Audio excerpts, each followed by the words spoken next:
Welcome to Shovick Sports Shit Podcast. We're just two brothers who just talk sports and give our opinions on today's topics. This is for entertainment purposes only, and these are strictly our opinions and views. So sit back for the next hour and enjoy our sports takes. All right, we are on night number 3, episode 3 of the week. It has been a blast. We had Arrowhead Chief podcast with us Monday night, covering some Chiefs talk, got his Super Bowl predictions. Last night we had Tressa and Alyssa from Unhinged and Unplugged podcast. The two wild New Yorkers gave their thoughts on the Super Bowl, and they also made their picks. Tonight we have, and this is probably one of the more exciting episodes for us, just based on, you guys know, you've listened to our episodes, we're huge into fantasy sports. We love fantasy football. We have a fantasy hockey league going on right now. This is a different type of fantasy sport. And then, Chris, I'm going to let you go ahead and have it. I want you to introduce yourself, give us your background, and take the floor and explain what it is exactly that makes your fantasy sports league and setup different than kind of what everyone's maybe used to. Absolutely, Cory and Austin, thank you. So I'm Chris Hauck, and I'm co-founder of Smash Up Fantasy Sports. I am not a crazy New Yorker. I'm the opposite coast. So I'm a crazy LA, San Francisco, Sacramento. I've lived everywhere. I actually live in Hawaii now, so all over the West Coast. So I'm ready to go take on those New Yorkers anytime they want to arm wrestle or play fantasy or whatever. So a couple years ago, we just, my co-founder Hybo and I got a little bit bored with fantasy. I just phrased it a little different. Like, we weren't bored. We're still playing. We just kind of felt like it had been the same thing for a long time. You had betting, which was fairly new, but, the traditional fantasy games, like if you go look at ESPN fantasy right now, we've got this in a couple investor decks where it's like, you look at it right now, and it's basically a slightly better UI of exactly what they had in 2002. Mm-hmm. Like, almost the same. You got pictures of the players now, back then just names. Probably some stuff like fractional scoring, super flex, but for the most part, it's the same game. So, let's do something new. Mm-hmm. I think what really excited us is that there's so many games we love and grew up playing that had like these proven mechanics. There should be a way to bring some of these things to fantasy. And so we'll take through a little bit of this tonight, but we've done everything from like Smash cards, which are kind of like strategy cards. Like you see in a lot of strategy card games. We, not now in the playoffs, but in the regular season, we had a single player game that we launched partway through the year that was super fun. Actually had a ton of uptake, and most people played all the way through and tried to beat it. But a little Street Fighter style, where each week you played a boss who was controlled by basically a lineup set by an analyst from the fantasy football world. But you had to beat boss 1 to go to boss 2, just like in a game like Street Fighter or Mortal Kombat. Oh, yeah. It got tougher and tougher. They had some Smash cards and stuff you didn't, so it got tougher and tougher. I think the one thing I'd at least remark is that I know a couple people in your audience might hear Smash cards and like instantly have a reaction like, oh, is this one of those games where I've got to go buy a bunch of packs and collect stuff or subscribe?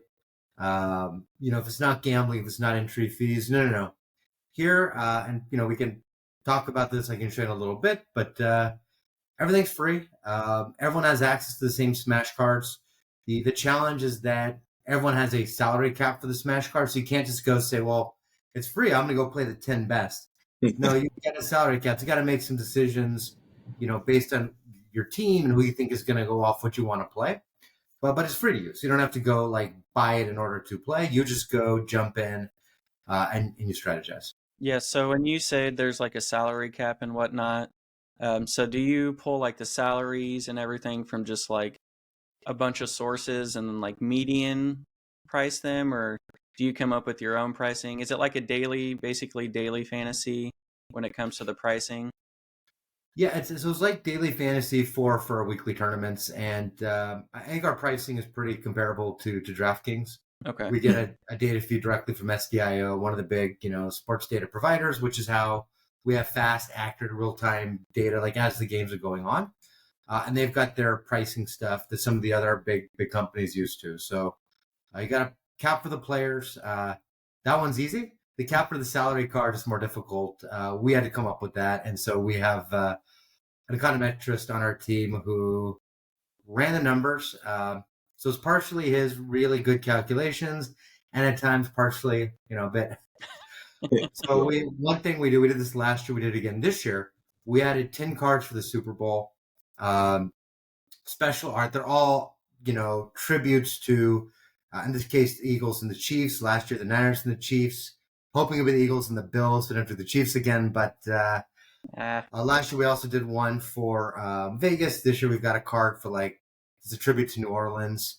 So the mechanics are kind of centered around that, but so is the art. Collectible. I mean, I call it a collectible, but again, you don't pay for anything. It's just a unique thing that if you play, you can always kind of go back and see in your history that you played these cards. But yeah, so for those, we certainly didn't have time to run a bunch of data. It's a little bit of us looking at, okay, where do we think this card falls similar to other cards? And let's take our best guess of what some fair pricing is. And for your listeners, we probably underprice them slightly to encourage people to play them. So if you want to get a little bit of edge in the competition, maybe try some of those special Super Bowl cards. Yeah, so talk to us a little bit about the growth from when you first started, and what's it, again, keeping something like this and, keeping people interested in continuing to use. So just kind of give us a layout of were there struggles at the beginning? What do you guys do continuously and to make it quality, essentially? Because that's essentially what everyone's going to look for. They want quality, simple. It's not something that they really want to, we live in a day and age where they want everything kind of right there, Yep. kind of mapped out. So go ahead and give us some insight on that. So I think it's interesting. I think it's from where we started, it's been a lot of hard work. Probably not surprising to you guys. I think there's a lot to build in terms of the game.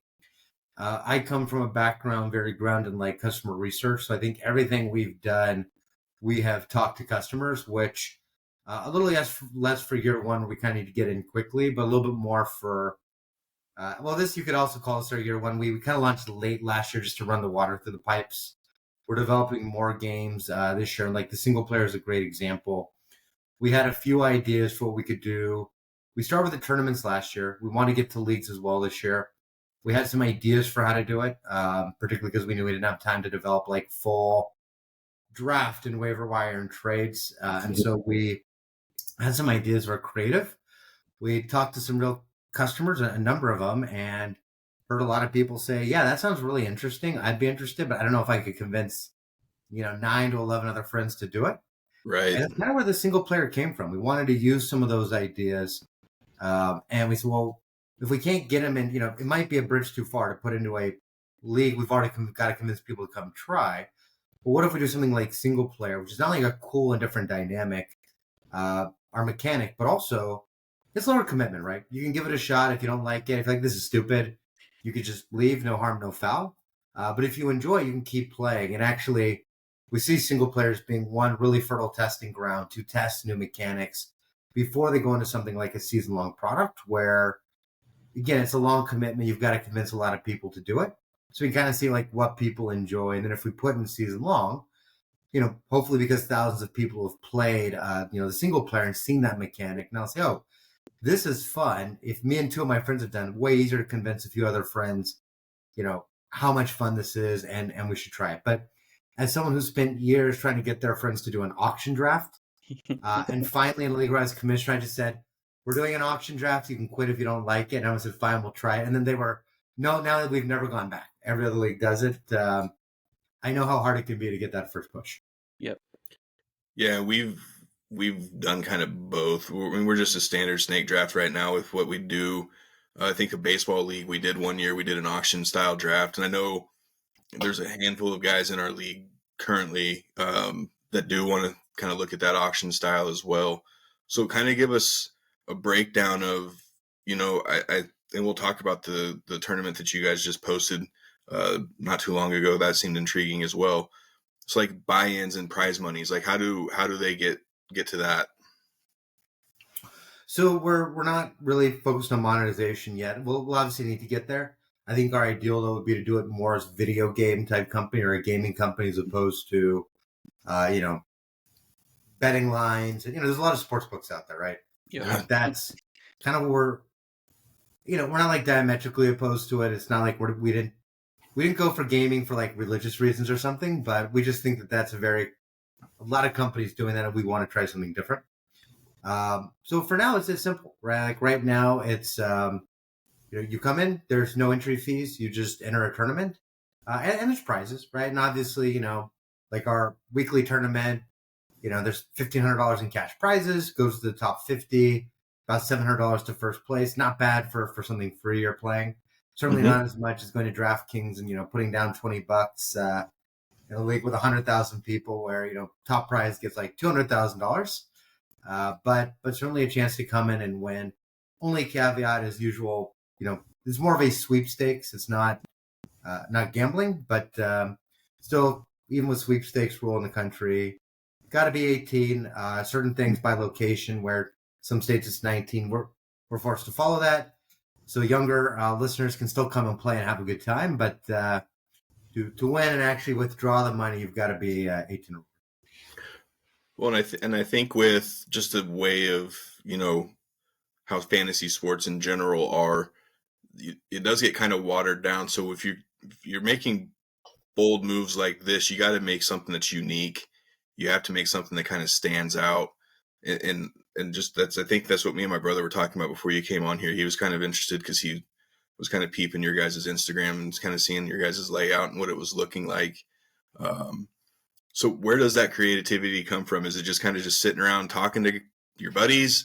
Is it one of those where, it's just random? I have random thoughts at 10:30 at night. I'm like, I'm going to have to remember that for work tomorrow, because it's just like the creativity flows differently with everybody. So kind of where's that kind of come from with you guys?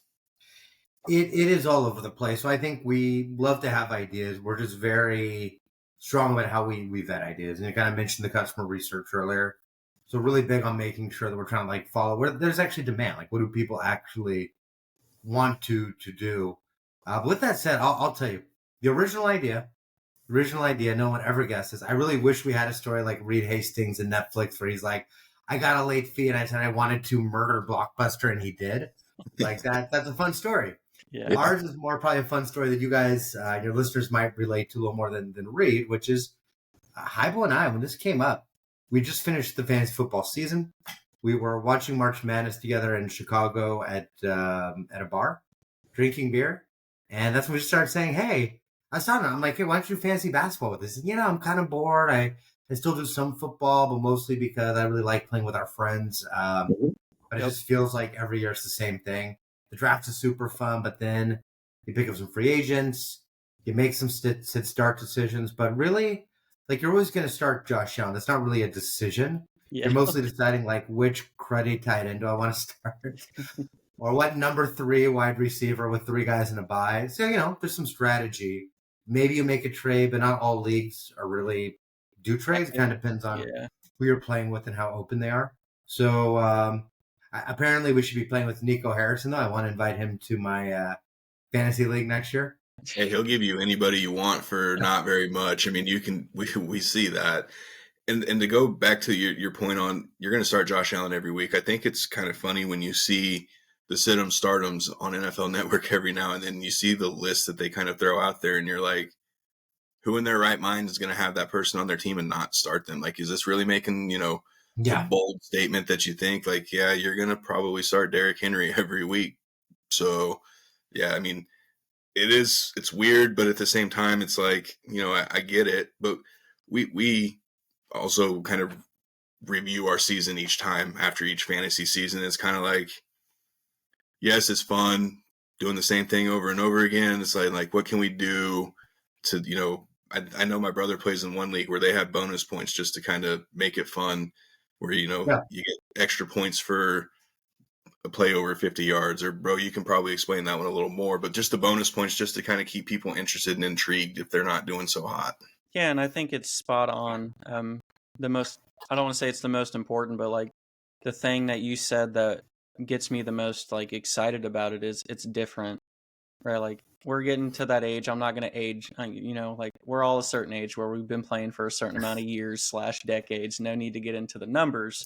But we've all been We doing all this. feel a little sore when we wake up and we slept fine. We'll just put it Yeah. that way. Yeah, Yeah. just put it that Listeners our age simple. will know exactly what that means. Yeah. So Yeah. I get little, I'm on the IL for like 10 days for my thumb making moves and stuff, but just something different, right? Like nothing's really changed. It's the same stuff every year. And that's why like I've stopped doing fantasy baseball and just to give myself a break because I do want to do like the football and hockey, but just doing the same boring, same thing year round in these leagues, it gets kind of, just repetitive and not very exciting, right? So I think when you said this is something different, I think that first and foremost should just pique the ears of a lot of people because most of these fantasy formats have stayed the same, little changes that don't really change much to the user. So, yeah, I like the idea of different. I know when I went on there and it had like that like arcade Tecmo Bowl feel to it when I first like went to the page, I was like, this is awesome. Like this is already better than just like the brick page you bring up on Yahoo or ESPN, and it's just it doesn't draw you in. So I think from the creativity standpoint and the different standpoint, like that alone should draw a lot of interest. Yeah, and I think that goes to the whole gaming versus gambling thing, right? I think with we even saw this in some of the research when we talk to people like, look, if I'm doing player props, if I'm doing betting lines, I want maybe a little bit more seriousness. I want to see like a photo. I want to make sure I'm not accidentally, confusing a player because they're, cartoonified format. But for fun, for gaming, even if there's money involved, if I'm playing a game, I want it to be fun. I want it to feel like fun because today I go to, and nothing against these companies. I'm not Right. trash talking them at all. They're Mhm. hugely successful, right? And then they're doing what we just talked about people wanted.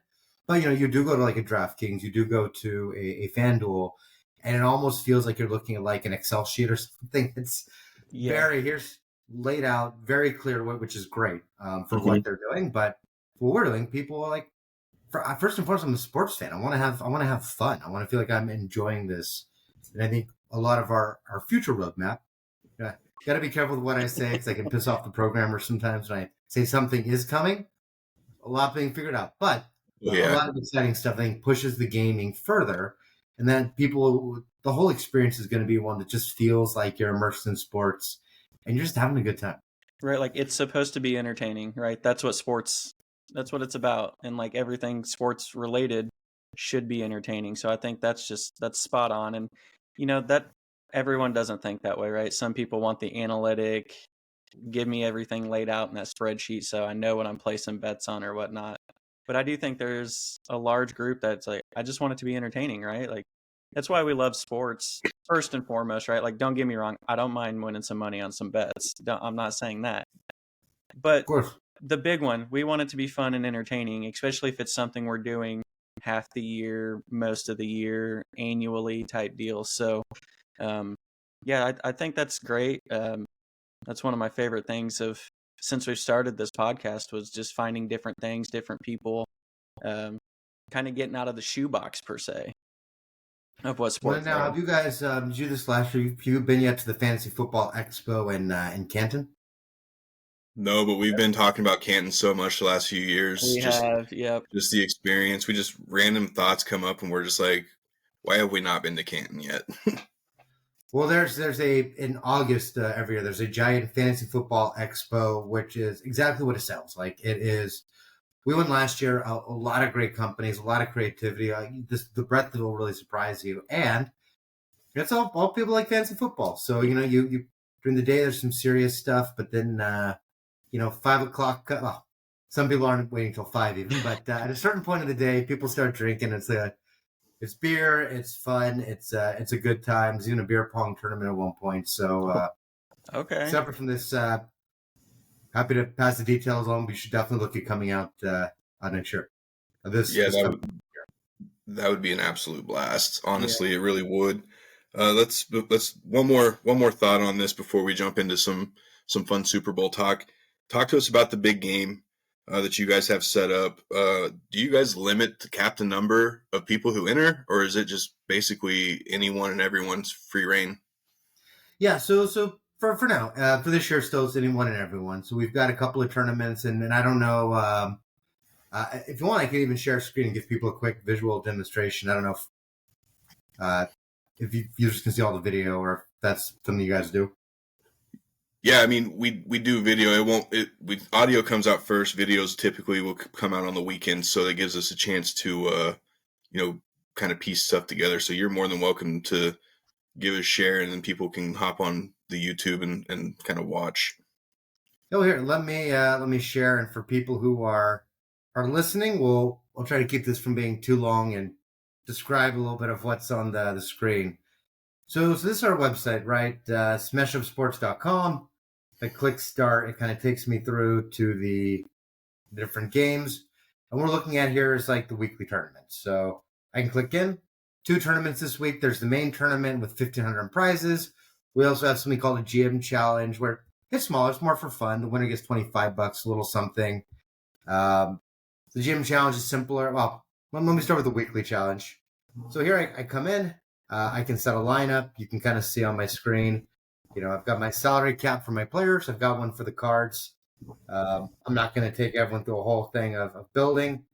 By the way, regular season for the most part, it's very traditional positions. When we hit the conference championships, due just the lack of teams and players, we go to a style we call Flex 9. So it means you can play any player in any position as long as they fit under the salary cap. So I can play Hurts and Mahomes, Barkley, Brad. I'm going to run out of money pretty quick if I just play all the best players. But that's fine. You also don't have to start an entire lineup. So I could just say I want these 5, and I'm good with it. That's so awesome. Nice. And I can go to the cards. I can pick all the various things. If I think, I'm not going to go through every card. I know there's limited time here. So if you're listening, I'm scrolling through kind of the smash card options. So I can even click on one and see it. So Turbo Boost, for example, is a card where you double the points from your quarterback's rushing yards and touchdowns. So if I think that Hurts is going to run the ball, going to be blitzed a lot, going to be running the ball, this is a card that could score me a lot of points. It's going to cost me about a quarter of my salary cap. Actually, that's most weeks. I think this week we've given people slightly higher caps. They can play more cards with so few players. Want to get a little more variance out there, so we don't have a bunch of ties. On the other hand, maybe I think the Chiefs are going to get unfair advantage. So one of those special Super Bowl cards is 12th Man. If you can't see this, it is a zebra with red and gold stripes. Yes. I'll let you guess why. So I play on a player, I get an extra 2 points for every touchdown they have, or 3 total. I'm going to put that one here on Mahomes. And then just, one more here maybe for my running back. I'm going to come in here and on him, maybe I'm going to put a higher end card. We're going to put something like Unstoppable Freight Train, just to show the diversity of the cards, right? So some are adding to stats, some are based on categories. Here's one, for example, a little bit like the bonuses you're talking about, Austin, where if you place on your running back and he has a run of 30 yards or more, then it's worth 30 points. So it's kind of like a prop bet in a way, all or nothing. So if I think, okay, Saquon, he's going to break a long one, I can put that on him. I won't take you through everything else. I think you guys kind of get the drift. Mm-hmm. So it's for the Super Bowl. The one other kind of fun one we have is this, we call it GM Challenge. So we go back to weekly here. GM Challenge is fun. In the GM Challenges, there are certain cards that are applied to everybody. So the last game is very clean DFS style. I pick my players and I add what I think is going to happen. Here, every single player in the tournament has these 2 cards played. Doesn't affect their smash card budget. These are free, but everyone has them. This one, Risk It for the Biscuit. It's kind of like the Unstoppable Freight Train, where for your quarterback, running back, or wide receiver, anyone in your whole lineup, if they hit certain thresholds, you get 20 points for each one of those. So kind of rewards, picking guys who are going to have big plays. And then Mud Bowl. This is our card based a little bit on the 86 Bears. So your defense and your kicker, they get ×3, but the rest of your position players all get times 0.9. So a little extra motivation to pick a good kicker or defense. Although maybe up to you if you think that either defense in this game is going to Actually, this could be a really good defensive game. It could, But I think we'll yeah. get to that in a moment. So yeah, that's the crux of it. I know a lot of people are listening, so let me kind of stop the visual point part here, but it should be fun. So I encourage all users to give it a shot. SmashUpSports.com. A chance to have, play for free, but have a chance to win some money on the big game. Yeah, and I'll make sure, and we'll put that, and I'll even share that with my Facebook, my personal Facebook group, just because I know a lot of our friends do fantasy sports. I know a lot of our buddies and their father-in-laws love doing stuff. This may actually be something that we might be able to get more of their father-in-laws in on, because it's not, like you said, it's more gaming based than it is gambling. And I think that's kind of what, we do have friends who, yes, they kind of like playing fantasy football for the money, but at the same time, it'd be cool because, they're starting their lives, they're having kids. Now it's like, let's just play for fun. Let's just do stuff for fun. And I think this right here is an absolute gem. And I'm really happy that we were able to see that from you. And we're definitely trying to get the word out to our friends about this. So we'll get more detail towards the end of the episode. Let's kind of transition now over to one last note for you here, and then we can transition. So I just thought of two. I'm going to go ahead and I just in the moment here, I'm creating a promo code for you guys. Shovick, same as name, SHOVICKS. No punctuation or anything. When your users hit the registration page, the spot to put in a promo code. Anyone who puts in this promo code is Shovicks. If they register and they play the week of the Super Bowl, they set at least one lineup, we'll deposit $5 in their account. So they don't even have to win. They'll walk away a winner no matter what. So you can let your listeners and the people in your Facebook group know that. Chance to get just a little more cash before Valentine's Day after they've ignored their significant others for the last several months. Yes, sir. We appreciate that. Really appreciate that. Yeah, that's awesome. We'll definitely make sure to get that out there to everybody. So I guess let's get your football background. Who are you a fan of? Kind of, are you excited? Are you Chiefs fatigue? Kind of like I'm getting. Unlike my brother here, I'm the Broncos fan of the group. He's the Chiefs fan. Let's give it to us. So, Cory, you and I are going to get along. We're going to team up on Austin pretty quickly here. I am a 49ers fan, lifelong. Hey. Mostly pretty good, as you can imagine. I don't really like either of these teams, but now my co-founder, Hybo, he's a lifelong Eagles fan. So he is singing Fly, Eagles, Fly all week. Or he's also had fun misspelling the name like the mayor did. EGLEA, however she spelled it. But so I'm a Niners fan, so definite Chief fatigue. I really want us to beat them at some point, but I am definitely cheering for the Eagles this week. As much as there's a bit of a rivalry there, we have always beaten them when we've had at least one quarterback, so I don't feel quite the same way. If it makes you feel any better, when the Chiefs and Niners aren't playing, I'm actually like a pretty big 49ers, I don't want to say fan, but they are one of my favorite teams outside of the Chiefs to watch. Because I'm a defensive guy, so I think that probably explains everything, right? Especially recently. So I know there's hatred towards the Chiefs, and I get it. Like, when you win, people hate you. It happens. You get annoyed. It's whatever. But I want to throw it out there that I do like the Niners. I'm a big Niners fan outside of when they play the Chiefs. Austin, that is very kind of you. And listen, in the spirit of brotherhood and all the branch will say this.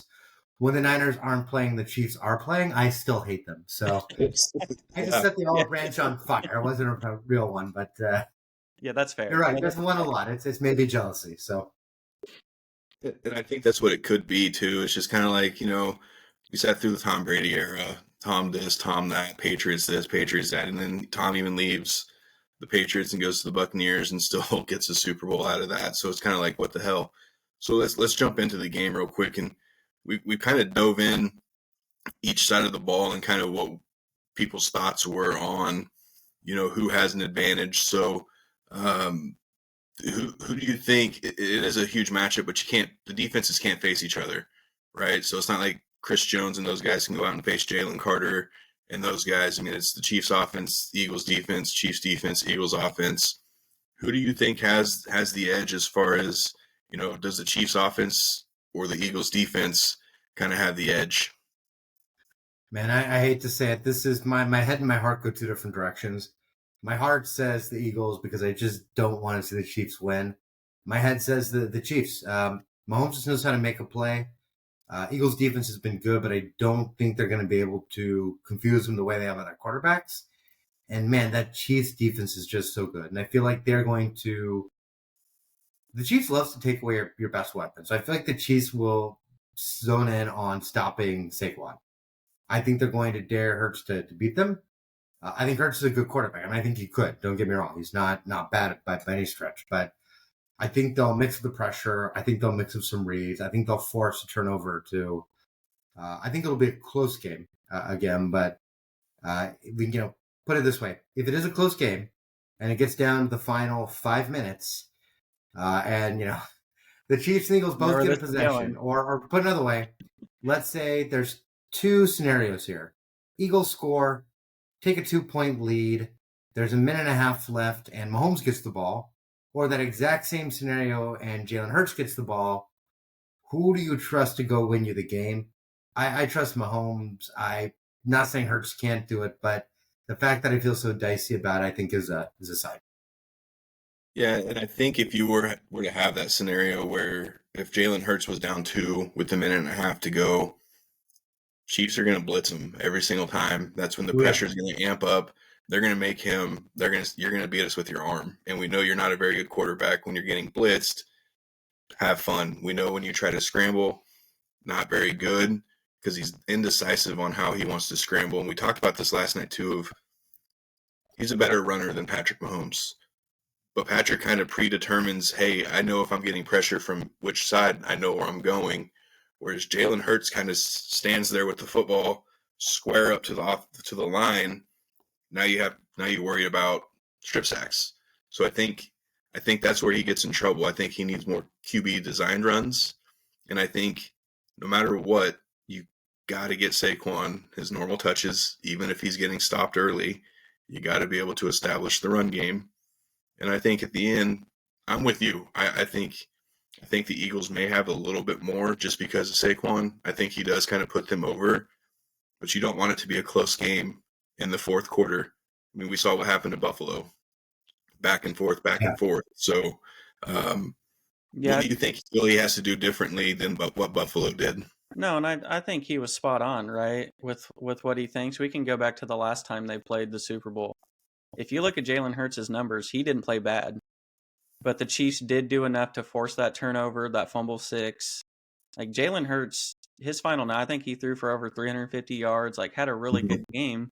But to what you said, like it came down to those little plays that doesn't make Jalen Hurts bad. It's just you trust Patrick more than Jalen. And we can just look at the last Super Bowl as proof of that. Yeah, and I think for the Eagles to have a chance, they're going to have to hit the big play.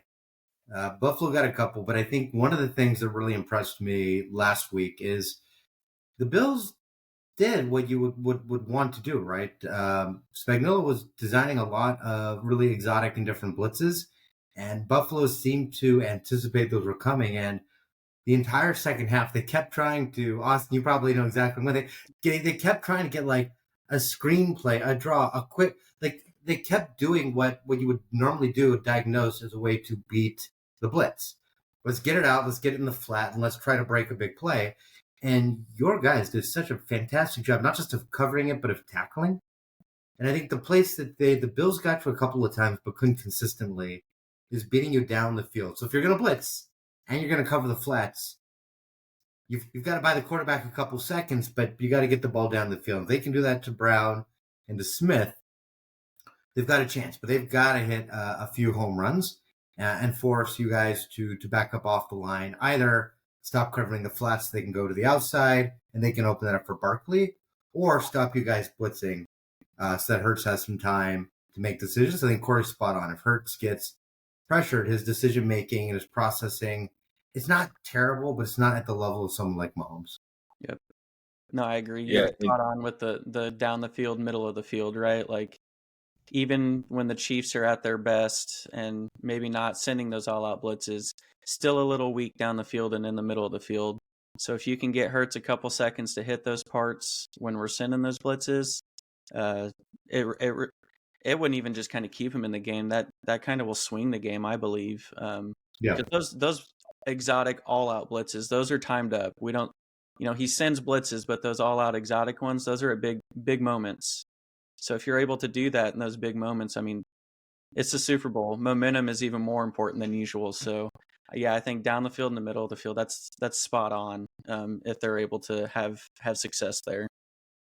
And I think another thing that we haven't, I was actually surprised we didn't cover this at all when we were talking even last week.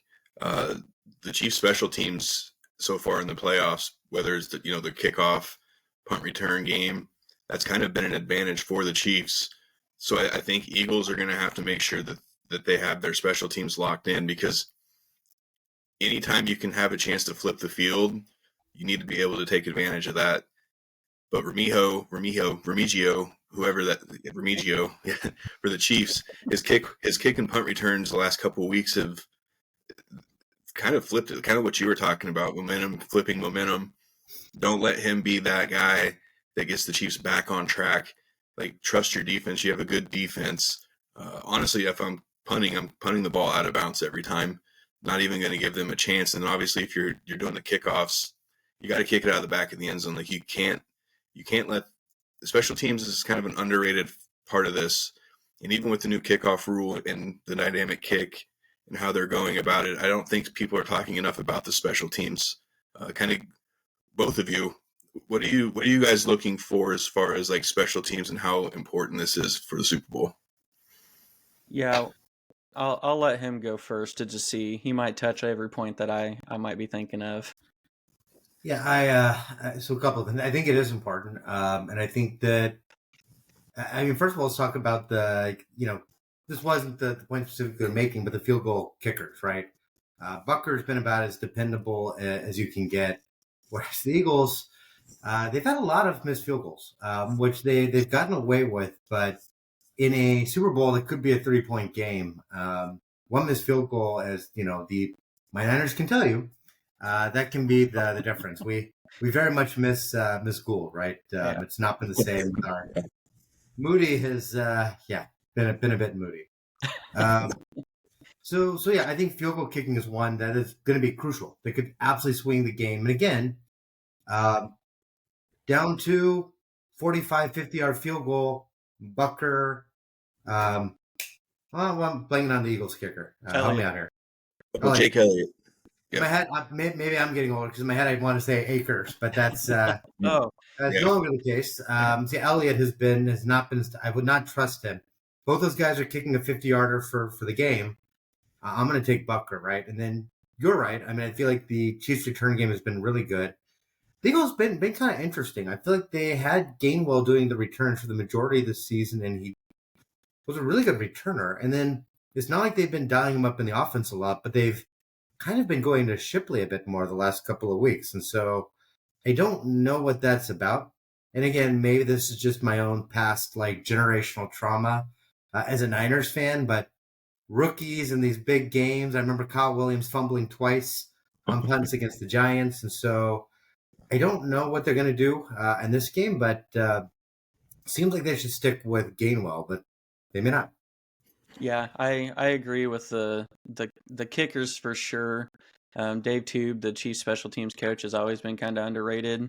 But let's be honest, the most casual fans aren't really thinking of special teams, right? They want to see big hits defensively and a lot of plays offensively, and special teams kind of swept under the rug. But I'm actually curious with the punt game. I know Chiefs aren't aggressive. We'll punt when we need to punt.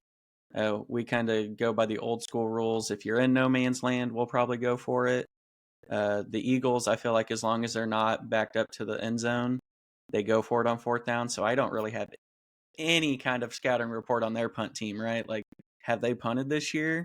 Was it good? Who is their punter? So, I think we have Hurts and Barkley at. So that's the one scenario we didn't talk about. If both teams have 90 seconds to score, I'm taking Mahomes. If both teams are kicking a field goal, I'm taking Butker. If both teams are on the half yard line and need to get into the end zone, then I'm taking Hurts. I'm taking the tush push. So that's the one Eagles advantage. Yeah, and it's a huge advantage. So special teams, I think Chiefs that's the one unit they had the clear advantage. Offense and defense, though, I think it's kind of personal preference on who's going to have the advantage, right? It could come down to special teams. I still think it comes down to interior defensive line. If the Eagles and Jalen Carter and Milton Williams and everything can get up the middle, I think we'll be singing a different song. Because that's the one place that you can rattle Mahomes is right up the pocket. So Eagles are strong there defensively. I know it's not a sexy position, right? No one's going into this super excited to see, Jalen Carter and Milton Williams, but that's kind of those little spots where games can be decided. So it's going to be a good game. Give me good, sound, fundamental, soul-crushing defense. Speaking to me right there. Yeah. So we've kind of been posing the question to the other guests this week about give us someone to kind of keep an eye on. Like, we know there's Mahomes, we know there's Hurts, we know there's Barkley, we know there's AJ Brown, Devontae Smith. Kind of give us someone from each offense to kind of maybe be that X factor guy that no one's thinking of right now that may be able to have like a breakout. So like last against the Bills, that was Worthy kind of having his breakout game, kind of letting that. So what are you keeping an eye on for each of those offenses? So let's start with Philly, because I think it's their X factors almost more important. Like, the Chiefs are just so weird in how they win, and sometimes there's not an X factor. Mahomes just hits us open. Like, he's Mahomes, right? Mahomes is the X, Y, and the Z factor, and he just finds guys with like a sliver of room. So the Eagles is a big one. I think this goes back to what we were talking about earlier, right? It's easier to beat the Chiefs down the seam. All year long, they've been really good at defending the outside receivers. Spectacularly so. If you can beat them, it's down the middle, it's down the seam. And so I think Goddard is someone who I would flag. That's been Brown and Smith, they need to make a couple of big plays. All eyes will be on them. Chiefs will certainly load up trying to stop Barkley. But Goddard is a very good tight end, probably underrated. He's banged up in the middle of the season. He's a big target. And, if Goddard can have one of his games where he has, 80 to 100 yards and a touchdown, I feel much better about the Eagles' chances. If he has 2 catches for 25 yards, probably going to be pretty hard for Philly to win. And then on the Chiefs side, I hate that some of my thunder got stolen last week, because I would say Worthy, right? Worthy is sort of the de facto, do they have a number one receiver outside of Kelsey? If I've got to pick someone else, I'm going to say, like I said, I don't really have a great one. It could be Gray, it could be Watson making a big play. But just because I absolutely love the guy from years and years of carrying me in fantasy, I'm going to say Dustin Hopkins. The old man of 30, right? Not that old, but 30, 31. If he can first trip to the Super Bowl, if he can pull out one big game, not necessarily a big game, but just a couple of big catches, he's a guy who could be an X factor, make a big difference. And man, I don't want to see the Chiefs win. Man, I want to just see it burned all to the ground. And I'm so sorry, Austin, but the hatred is just flowing through me like pure Star Wars style. However, if the Chiefs have to win, I'm going to feel really good if Hopkins at least gets a ring.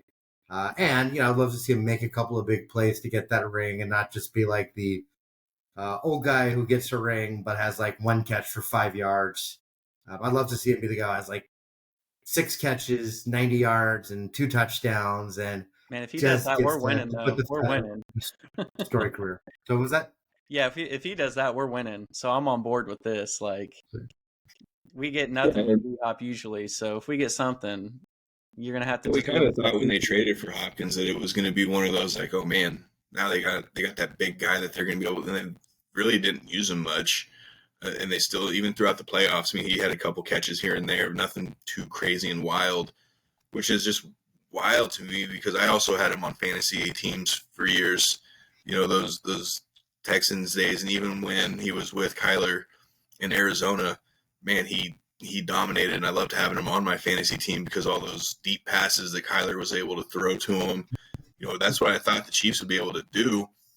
They just haven't. So he is someone. I mean, that's a good pick. I mean, just seeing if he's going to get on the field and how much they actually are able to use him. I think one that we talked last week, and he was on Denver earlier this year, Samaje Perine. I wish they would use him a little more, and I was telling my brother the other day, just when we, just kind of casually talking, that I kind of wish someone would give him a full-time chance, because the dude's, he has tree trunk legs. He runs hard. He can catch the ball, pass blocks really well.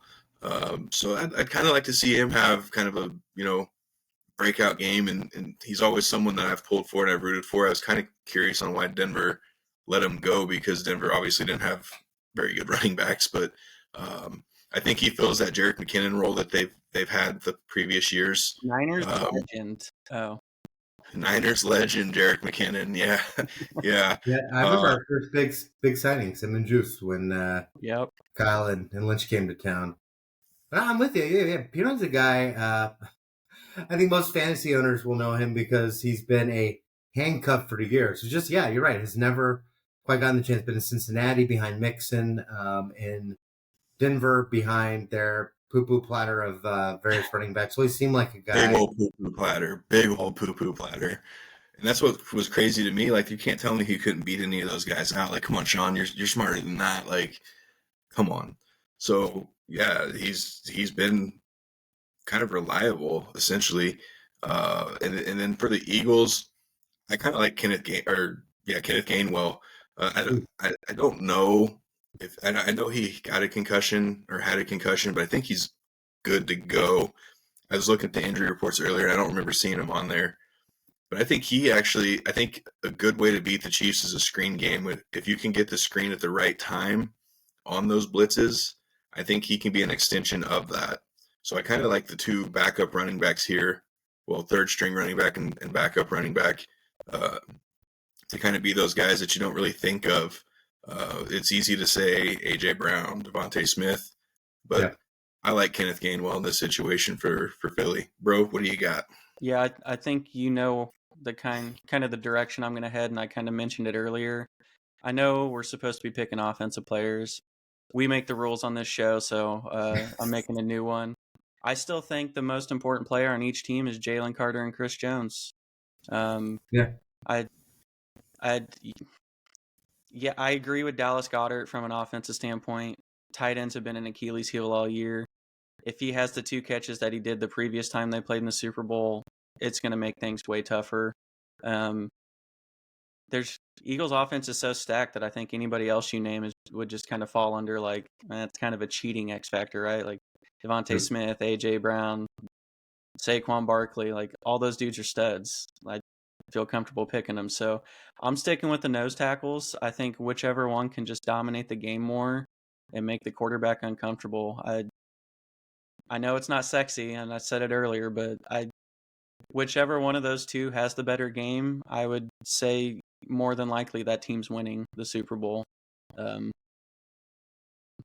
know. Like I said, I'm a defensive guy, so that's why I'm on D-line, trenches, give it to me all day. So whichever one has a bigger game, I think that's who wins. It's that simple, guys.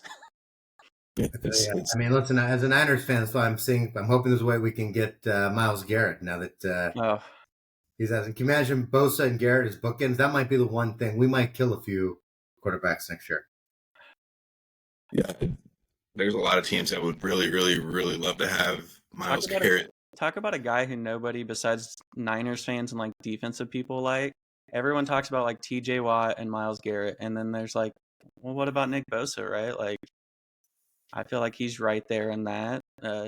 And I have to give a big shout out. I know it's random, but the fact when my brother and I found out, we were just like, they don't make them like this anymore. But when we found out Fred Warner was playing with that like broken or fractured ankle, like nobody does that anymore, right? And he was still going out playing at an elite level. Like you could tell he was bothered a little bit, but like the fact he still played is unreal in today's game. Well, it's wild to me. Listen, I know the NBA draft really well. I know it's a totally different sport. I don't know NFL draft that well. Like I will follow it. I will know players. I'll usually, see I'll watch the Senior Bowl. I don't imagine I'm not like a college football scout. I'm not someone with any special insight into the NFL draft like I do Right. NBA. But Warner, I remember we got him. I remember every scouting report, everything I'm reading and seeing on this guy. I'm just like, how is he a third round pick? This guy just seems like he does everything you'd look for in a modern linebacker. And somehow, when we got him in the third round, there was one I was happy about and right about now. I also was really happy with the Niners got Michael James a few years before. I thought he was going to be our home run hitter. So that just shows how much I know about the draft. But I feel like every few years, there's a guy that just drops shockingly low where you're like, how this guy just seems like the kind of guy that a smart team will find a way to use in the NFL. Yeah, and then the Niners are, I mean, I know there's been a lot of hate towards the Chiefs, but I'm still going to keep my level head on this. Like, the Niners are one of the teams, right? Like, they're a smart ran team. Like, from John Lynch to Shanahan to, like, Brock Purdy, they are set in the positions that matter, and they're a smart organization. So that's why teams like the Niners always find those guys, right? Like, our favorite is Dominic Pooney. We're big KU guys, Kansas Jayhawks guys. We knew he was going to be good because we saw him play in college, maybe a little biased, but, like, teams like the Niners, right? Like, going to find people like that. Fred Warner, like, we could probably think of a laundry list of players that the Niners are just, since they're a well-ran organization, they find things like that. Brock Purdy in the 7th round. Yeah, I mean, after Trey Lance in the first, that's Yeah. talk about getting it right. We seem to have a history of blowing the first round pick, but then hitting a home run towards the back. Do you guys listen? We need an offensive lineman this year. Do you guys have a favorite this year's draft? Not from KU. No, not from KU, and we actually do. We love the draft, and we kind of do draft episodes, probably 2 or 3 weeks after the season ends. We'll kind of dive into some baseball stuff. I know this is a huge interior offensive line draft. There's a couple tackles that'll be out there. You guys could possibly find that Trent Williams replacement, or at least someone for him to kind of learn or teach to take over. So we'll definitely we'd like to break down the offensive line and D line. We a little extra special with those two position groups, just because those are the guys that aren't appreciated as much. But yeah, I know Ohio State they have some offensive linemen coming out. Penn State, Texas A&M, I believe, has some. So there's not going to be a shortage of choices. And again, it sounds it's like a crapshoot, right? Like, you got to just you get don't want lucky. to draft them in the first round, right? Like, if you draft a first round offensive lineman, sounds like a bust. So hopefully you guys find that mid to late round guy, and that's where you wait for them. Yeah, we don't seem to like we took McGlinchey that 1 year. We seem to have shied away from first round offensive lineman. I think second round is where we probably take offensive line, second or third. I think in the first, defensive line makes a ton of sense if the right guy drops. I wouldn't. This is Shanahan we're talking about. I would not be surprised if we took either Genty or like Warren. If those guys drop, like, the ability to add a dynamic, like, offensive player in the first, where those guys are still at a premium. I would not be surprised to see. I mean, Genty in particular seems to fit Shanahan's, like, ideal running back to a T. Can catch, can block, can run. That's why no Niners fan will want to hear it. It will get so much crud if it happens. I don't hate it, though, because I'm like, look, it gives us another weapon. It means we don't have to run CMC into the ground. If CMC comes back and soft tissue injuries are adding up, it means we've got an heir apparent who, even if he's not at quite as good as CMC, even if he's like a Dalvin Cook or something, I've seen that comparison. Prime Dalvin Cook would still be really good in a Shanahan lineup. And, there's a lot of ways to keep the defense off balance, and you could run them in the backfield together, right? You could put them out, both of them could split wide and play. So obviously we need to improve our offensive line, but one way to buy more time for the quarterback or to keep the defense from blitzing is to have, CMC and Genty going out two different directions. And that would be wild. As a defense, you pick your poison. If either of those guys can take it to the house. Man, and just to kind of circle that up, right? Like, if Genty goes there, just think how much that would hurt, like, McCaffrey's fantasy stock, right? Like, kind of what made him a league winner was he was basically a receiver one and a running back one. So man, if something like that happens, I mean, obviously it's going to take a stock already, like the soft tissue injuries. But the one thing I'm curious on is you're a Niners fan, and I know kind of right towards the end of the season there were some rumors that people might try to trade for Shanahan. Are you someone who would be fine with trading for Shanahan, or like are the Niners fans still like fully on board and appreciate Oh, Shanahan? fully on board. Fully on board. Listen, if you can get a good coach, I mean, I think those rumors from the outside. I don't think Lynch or the Niners organization was ever considering that. If you look, we've been lucky to go from Harbaugh to only a couple coaches later, Shanahan. We have lived through Tom Sula. We have lived through Chip Kelly. We have lived through mediocrity. Prior to that, we lived through Singletary. Oh gosh, Mariucci. So many names. They were so bad. I didn't want to think about them, but no, I think Shanahan. People love to nitpick. So here's the thing. Remember Andy Reid with the Eagles got nitpicked. He's the winningest coach in Eagles history. And people are like, oh, he's not clutch. He can't win a big game. Like, they barely lost to an elite Patriots team in the Super Bowl. I mean, looking back to that, there's another weird thing that happens in sports where we tend to like really overrate some players in the moment. And it's hard. It's hard to discern, like, is it the coaching, the GM, the players? But like both for McNabb and for Andy Reid, you look back at those Eagles offenses, and McNabb was throwing the ball to Freddie Mitchell and Todd Pinkston, both of whom were out of the league as soon as they left the Eagles. They weren't like old men. They like left at like 25 and couldn't even stick one more season. But McNabb made them look like NFL players. And Reid, the two of them combined. So no, I mean, Shanahan has taken us to multiple Super Bowls, multiple NFC championships. We didn't make the Super Bowl. Like, I will cling to him until he's, old and gray and just can't do the job anymore. Yeah, and the worst thing you have to say about him is he'll get you to the Super Bowl and he'll take a lead to the fourth quarter, but he might lose it. Sure, I will take that over 99% of the coaches that have come through the NFL.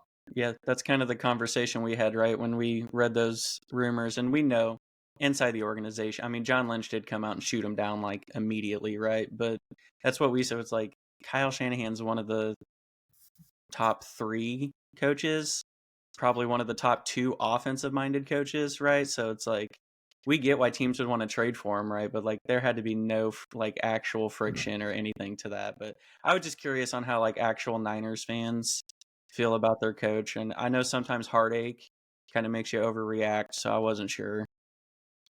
Like, what are you going to trade for him? Are you going to give up even like a second round pick? Like, that sounds nice, but like, look at our history of second round picks. Like, who are we? Or any team. I mean, if I'm not even like talking about the Niners. Like, right. Look at the second round. Who are you getting that is like, even if you get a starter, who are you getting that replaces a great coach? It's just not. I mean, you would really have to look at like a top 10 pick and really believe like you're going to pull in, a superstar. You would need to draft like a Pat Mahomes or Josh Allen and make you think like, give me this guy and we'll go find a different head coach. Yeah, and I mean, you come from the Shanahan tree, your dad, obviously, right? So it just keeps growing and growing and growing. And that was, I think, the first mistake Denver made when they didn't hire Shanahan and they went with Vance Joseph. And that's not a shot at Vance Joseph. I mean, that's Kyle Shanahan. I mean, his dad is obviously. I don't need to sit here and explain who his dad is and what his dad means to Denver and the organization. I'm still not really over that move. When there's one thing I did dislike about John Elway, it's that move. Because listen, if it's you can take a little bit of a shot at Vance Joseph based on how things turned out. Yeah. Sure, he's a good gentleman. Sure, he's a good dude, but the results were not particularly pretty. Now, the crazy one is Washington, right? Out of Washington, that Shanahan, they're all the coaches. If they just took any one of the coaches on that roster and elevated them after Mike, they would be. Now they're doing well again. They would have probably avoided a lot of heartache, but that's got to be like the biggest all-star roster of coaches I've ever seen. And they were all babies too. Like you just promote one of them and you have them for 10, 15 years. Like there's no reason to let any of them go. I mean, yes, Mike kind of came to the end of the road, but you had a long list of guys right there that you could have just within. Yep. So yeah, I mean, it's it's crazy, and it's part of our favorite.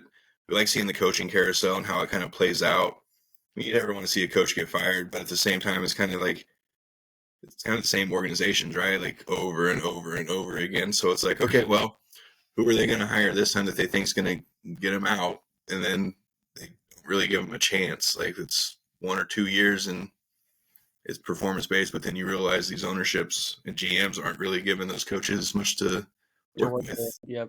At Well, the end the of circle of life in all sports, right? It's like at a certain point, you've got a team, you got the GM and the coach. The GM's usually in a bigger position of power, unless they've really been failing for a while. So it goes a couple of years and things aren't going the way they want. The first thing they can do, the first chip they have, is sacrifice the coach, because it's either them. Look, at some point you're talking to the owner. It's like, well, why is this not working? It's either you or it's the coach.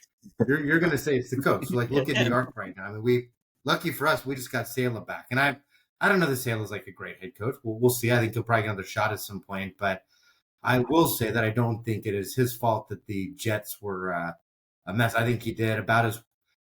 I'll also say I feel like about 90% of the coaches. There's only a handful of coaches in the league. Well, sorry, there's a handful of coaches in the league who probably elevate a team to get really more wins and do better than the talent. There are probably plenty of coaches who underperform talent. They cycle out pretty fast. There's a lot of coaches who basically get the amount of wins, plus or minus some luck factor from variance. Right. Exactly the amount of wins that the roster should get given their talent level. Saleh probably did that with the Jets. I think he did a perfectly fine job.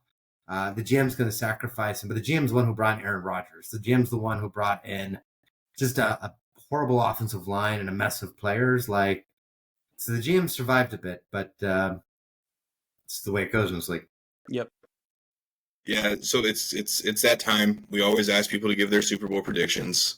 We know who you're going, but we want the final score and who is maybe going to be your Super Bowl most valuable player.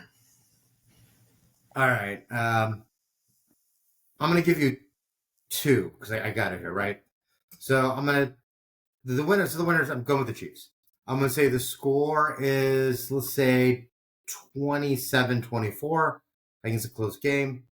Maybe that's even a little bit high, but something around there. I mean, if the Chiefs win the Super Bowl, the MVP is obvious. This is why I say 2, right? Obviously, I'm picking Pat Mahomes. If it's not Pat Mahomes, by some miracle, then I'm actually defaulting with Austin. It's probably got to be Jones because it's going to be defense, and it's going to be because the defense just wrecked Hurts and made a few big plays. So, and actually, there might be a defensive back who scores a pick 6 or 2, but I'm going to go with Jones as I think, like you said, the difference maker. Yeah, so I want to make sure. He said he's picking the Chiefs to win. He did. Yeah. Oh my gosh, I didn't see that coming. That was a whole hour of conversation, and you throw that curveball at the end. I definitely appreciate. At the beginning, I said my heart said the Eagles, my head said the Chiefs. I want the Eagles to win, but if I had to bet $1 million on it, as if I have $1 million, I'm betting on the Chiefs, right? Yeah, and no, I mean obviously I agree. Chiefs win. It's going to be a lot to a little. I think you're spot on. It's always the quarterback winning MVPs of the regular season, of divisional rounds, Super Bowls. Like Chiefs win, it's Mahomes. Eagle win, it's Hurts. You have the slight chance of it being Barkley, but yeah, I think Chiefs win. I'm with you, Patty MVP. But my side one I always take is George Karlaftis, just because that's my favorite player. That's right. Like, what's the chance that just like a pretty good defensive end wins the Super Bowl MVP over a quarterback? But we're all kind of like the way you guys are tired of the Chiefs. I'm tired of the quarterbacks. All right, like let's give other players love. Like when we beat I'm sorry to bring it, but like when we beat the Niners, Patty didn't deserve that MVP. Damian Williams deserved that MVP, but Patty got it. So Patty will get it. I hope it's George, but either way, Chiefs are three-peating. Yeah, I'm still not putting it out in the atmosphere. I've picked the Eagles all week. I'm sticking with the Eagles, damn it. I'm going, and the scores have fluctuated each week or each time, but I think it's still going to be a close game. I have it, we'll go 28-25. Weird score, but at the end of the day, Saquon, I am a big Saquon believer. I think Saquon brings a different dynamic to them. I don't think he's going to let them lose this game. He's going to do everything he can. and I think he has a couple big runs. We've seen the big runs come from Saquon throughout the playoffs. So give me Eagles 28-25. Saquon's going to win the Boo. MVP. And there you have it. Those are our Super Bowl predictions. Chris, Can I give one more potential MVP here before yeah, we that's go? a good. Yeah, I gotta say it. So if it's not Mahomes and if it's not Jones, and if we want to show some love to a different position, it could be Ron Torbert. Hey, come on now. Come on now. Hey, if he's the MVP, that means we're winning. So let's go. Like I've heard it for the last like 5 years. So like I'll hear for a little bit longer for a 3P. I'm with it. All right, so I had to make one last joke before we got out of here, but thank you guys. So www.smashupsports.com. Go find them. I encourage everybody to make a Super Bowl lineup. Make a Super Bowl lineup. Give it a shot. Give it a chance. You never know. It could end up being that gem, and you guys may want to just keep going and get into the next football season. We'll definitely need to get you on again. This has actually been an absolute blast. This has been one of our favorite episodes we've been able to cover and do. I thank you for joining us. Find them on Instagram. And then do you have any other social media or anything else that we can find you on? Yeah, most platforms. So you can find us on Instagram, TikTok, Twitter, all at Smash Up Sports, Facebook too. So same handle across everything. Come find us, come talk to us, and we look forward to give the game a try and let us know what you think. We love to hear your feedback. Perfect. And that's going to wrap it up for us for the week. We're done. We are ready for the Super Bowl. We will have Super Bowl reactions next week. We'll be back hopefully on our normal night of Wednesday. Maybe. Find us on Apple, Spotify. The audio will be up in the next hour, and then we'll work on the videos, and all the videos will get posted up on YouTube Saturday or early Sunday morning, depending on how long it takes to kind of chop them up and make them look a little better. So, Chris, for Austin, thank you all for joining us, and we'll talk to you guys next week. Thanks all.